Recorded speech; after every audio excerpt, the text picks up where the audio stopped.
റമദാൻ മാസം പലരും വിദേശത്തേക്ക് പോകാറുണ്ട്. പക്ഷെ ആ പോകുന്ന സമയത്ത് നമ്മൾ നോമ്പുമായി ബന്ധപ്പെട്ടൊരു മസാല ശ്രദ്ധിക്കേണ്ടതുണ്ട്.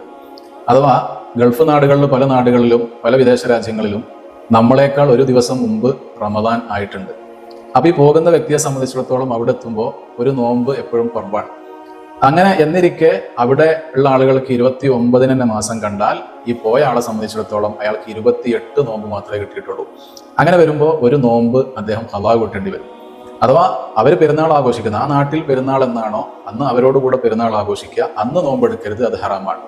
അവിടുത്തെ ആ പെരുന്നാളിൽ കൂടിയിട്ട് പിന്നെ പെരുന്നാളിന് ശേഷം 6 നോമ്പിനോ അതല്ലെങ്കിൽ എപ്പോഴെങ്കിലും ആ നോമ്പ് ഖളാ വീട്ടിൽ ഒരു നോമ്പ് ഖളാ വീട്ടിൽ നിർബന്ധമാണ്. കാരണം അറബി മാസപ്രകാരം 28 ദിവസം വരുന്ന ഒരു മാസവും ഇല്ല. അപ്പോൾ ഒരു നോമ്പ് ആ രൂപത്തിൽ നമ്മൾ ഖളാ വീട്ടുക. ഇനി അവിടുത്തെ ആളുകൾക്ക് തന്നെ 30 പൂർത്തിയായി കിട്ടി.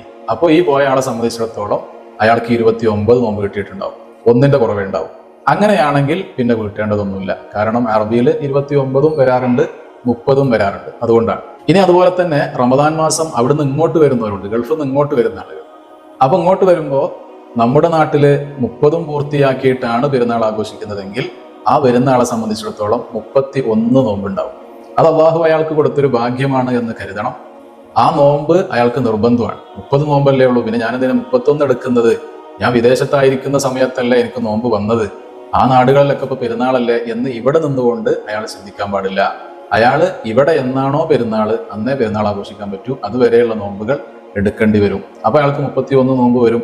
അത് നിർബന്ധമാണ്. അത് അയാൾക്കൊരു ലക്ക് എന്നല്ലാതെ അതൊരിക്കലും ഉപേക്ഷിക്കാൻ പാടുള്ളതല്ല.